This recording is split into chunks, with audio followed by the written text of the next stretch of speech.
صحابہ کسے کہتے ہیں؟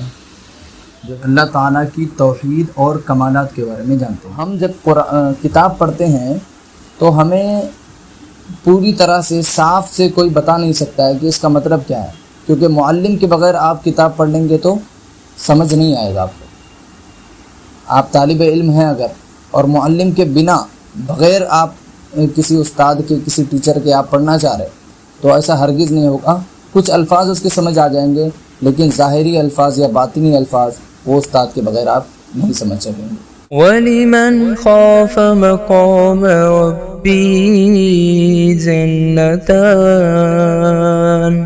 فَبِأَيِّ آلَاءِ رَبِّكُمَا تُكَذِّبَانِ۔ الصلاۃ والسلام علیکہ یا رسول اللہ صلی اللہ تعالی علیہ وسلم۔ السلام علیکم ورحمۃ اللہ وبرکاتہ۔ ناظرین خوش آمدید کرتے ہیں آج کی اس مختصر سی ویڈیو میں۔ تو انشاءاللہ آج ہم جو ہے قانون شریعت کا ابتدا کریں گے۔ مختلف ارکان اسلام ہیں، یہ تو ہمیں معلوم ہے، لیکن پیغمبر کسے کہتے ہیں، اللہ تعالیٰ کے بارے میں عقیدہ کس طرح رکھنا چاہیے، نبی کون ہوتے ہیں، رسول کون ہوتے ہیں، اور صحابہ کسے کہتے ہیں جو ہے، اور پیر کسے کہتے ہیں، نکاح و طلاق کے مسائل اور وضو کا طریقہ، غسل کا طریقہ، ان سب مسائل کا حل قانون شریعت میں موجود ہے۔ اللہ تعالیٰ کی توحید اور کمالات کے بارے میں جانتے ہیں۔ تو اللہ پاک ایک ہے، یہ تو بخوبی سب کو معلوم ہے۔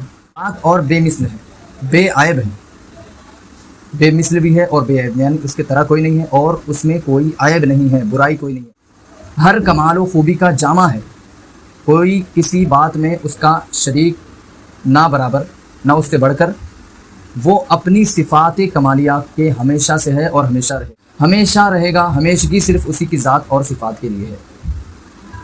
بات کلیئر ہو گئی؟ صرف اسی کی ذات کے لیے ہے، اس کے سوا جو کچھ ہے سب پہلے نہ تھا، تو کچھ اس نے پیدا کیا تو ہوا، یعنی اللہ تعالیٰ کے پیدا کرنے سے جو ہے چیز وجود میں آئی ہے، اس سے پہلے وہ چیز وجود میں نہیں۔ بات کلیئر ہو گئی؟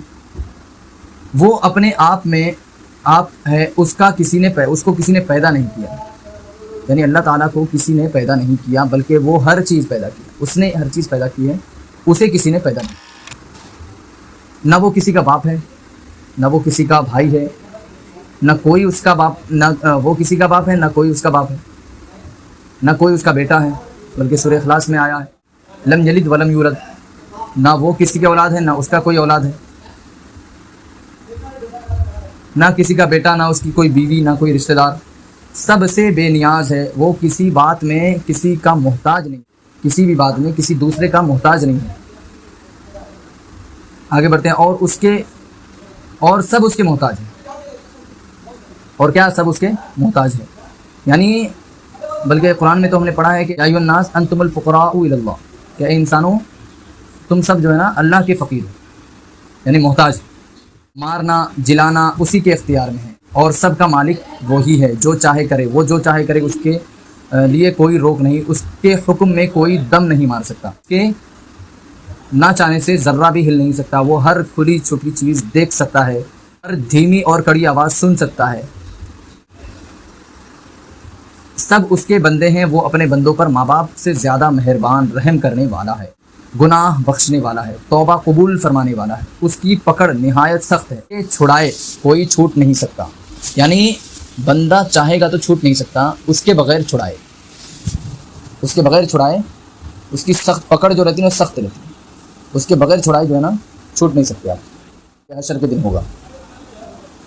عزت ذلت سب اسی کے اختیار میں، جسے چاہے عزت دیتا ہے، جسے چاہے ذلت دیتا ہے، جسے چاہے مال و دولت دیتا ہے، سب اسی کے قبضے میں ہے، چاہے امیر کرے یا فقیر کرے۔ آگے بات ہدایت اور گمراہی۔ ہدایت کسے کہتے ہیں اور گمراہی کسے کہتے ہیں؟ تو گمراہی اسی کی طرف سے ہے، جسے چاہے ایمان نصیب کرے اور جسے